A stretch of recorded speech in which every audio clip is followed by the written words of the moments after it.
wanted to host this conference because there's very few occasions when ballet directors or people who are responsible for the art form actually get to meet, reflect on their art form, and talk to each other and learn from each other. Today we're getting together to talk about three topics that, although they're separated, I believe they really are the same thing. They're heritage, diversity, and identity. What is the canon? What is the heritage? And should we protect it or should we challenge it? You know, we can't do everything. Each company can't look after the heritage of the whole world. So I think you have to be specific to what is your heritage. I think trying to get a ratio between whether we should be presenting classical work, heritage work, new work is very different for many companies. Obviously we want to do what we call the classic, but then I do want to drive forward new work and create what I call the classics for the future. If you can perform the classical rep in the highest level, you can go forward and you can do anything in a modern way.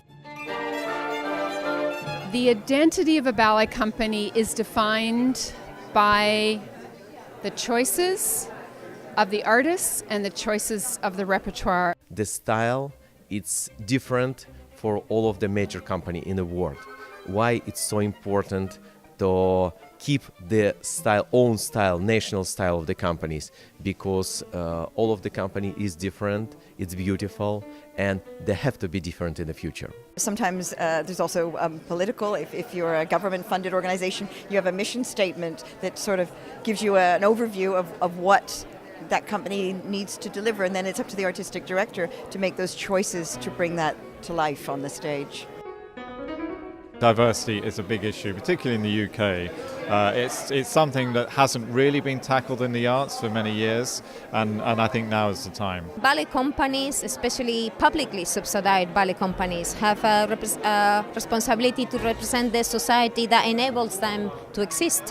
When we include people from different backgrounds, different ethnicities, different perspectives, we become better. It becomes more interesting, and it's honestly just the way the world is. And I think that the art should reflect the world that we're living in. Ballet companies need to think about casting so that there is more representation of colour on their stages. They need to think about the programming and who is it who is making the decisions about what the repertoire is, because people tend to choose people of the same kind to invite them in. For each country that is represented, their answers are going to be very, very specific to their demographics. There's a lot of work to be done and big challenges, but I think we've opened up some interesting discussion here that's never been had in this kind of forum before, so it's very exciting. There's many topics that we touched upon, but there's no definite conclusions. But it's the beginning of a conversation that hopefully will allow us to grow.